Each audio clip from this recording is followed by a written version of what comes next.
Welcome back to Africa360 Online Television. We hope you enjoy the rest of our content.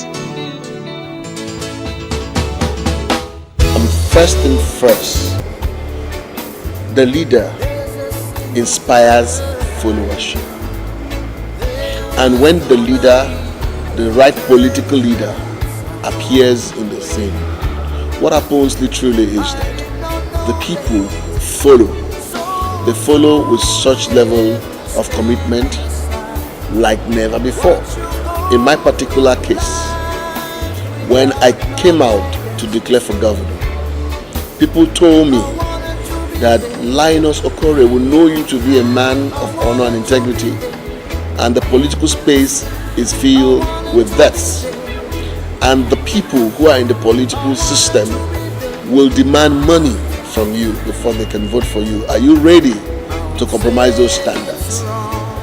And I told the people, wait a minute, that the people really are suffering from poverty of the mind. So what you do is basically feed them with the right kinds of information, the right kinds of training that will help them appreciate the importance of value system that is sustainable in their choice of candidates. And that's what I did. I came to Imo and I started training the people. I spent hours upon hours, 6 months down the line. A lot of people came for my declaration. More than 3,000 people they came from everywhere in Imo State. You know what they did? They came by themselves. Most of them mobilizing themselves. I didn't give anybody, I didn't buy them over, I didn't hire them. They were not hired crowds.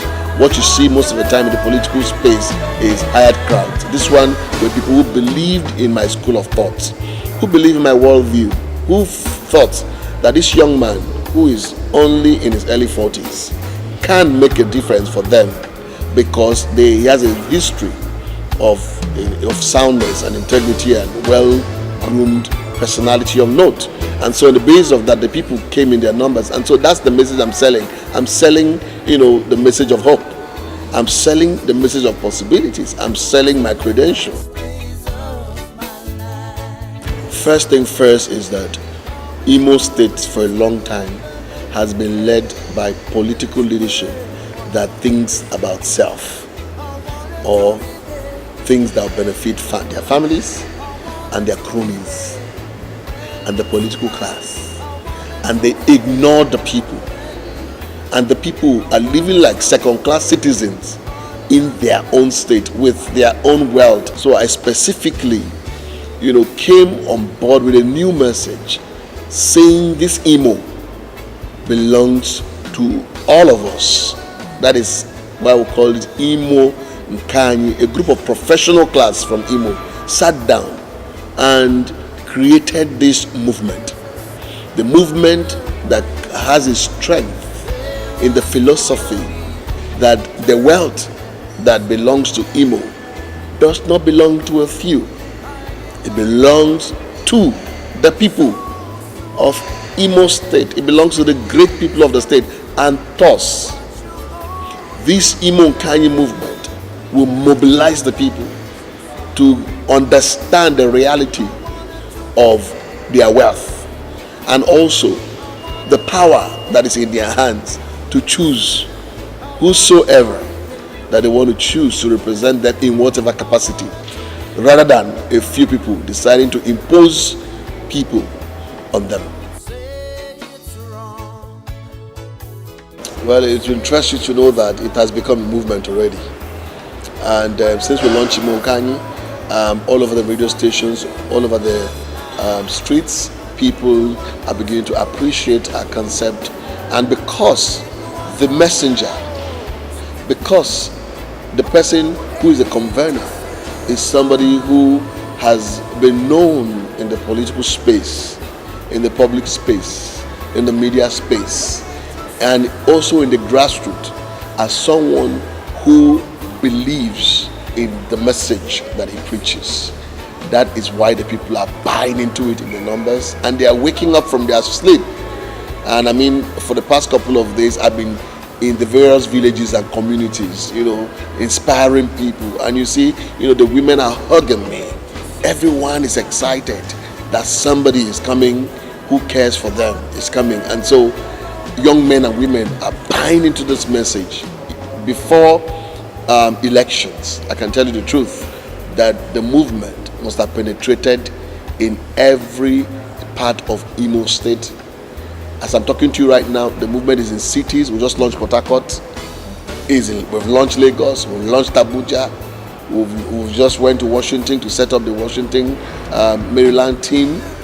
And in every major city of the world, you have Imo Nkanyi existing right now. In Switzerland and in very many capitals of the world, we are available, Imo Nkanyi movement. So it's beyond just in Imo State. A lot of people are calling back home. Those who belong to Imo Nkanyi in Port Harcourt, in other places, are calling back their brothers and sisters at home to say, you know what, we have found a governor who would make a difference for us.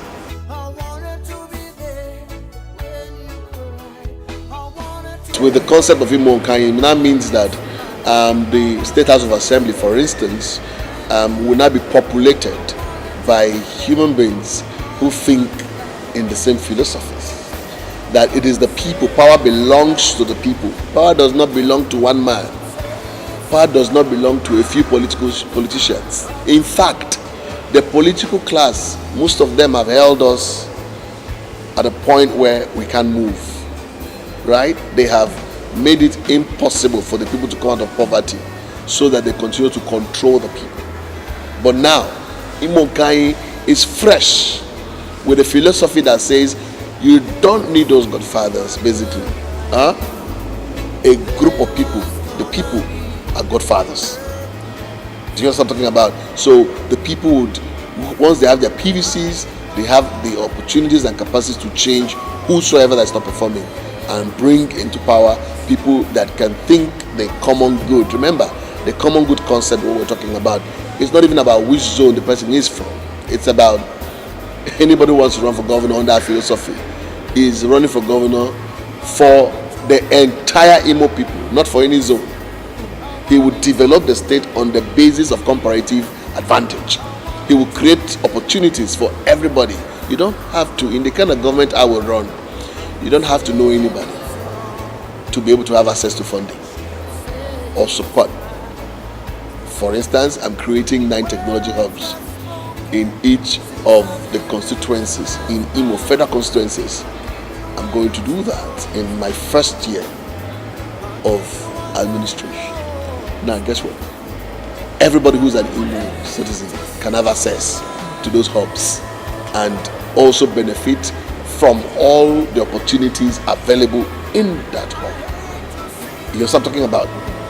Imagine this, 27,000 women from the rural area would have access to funding.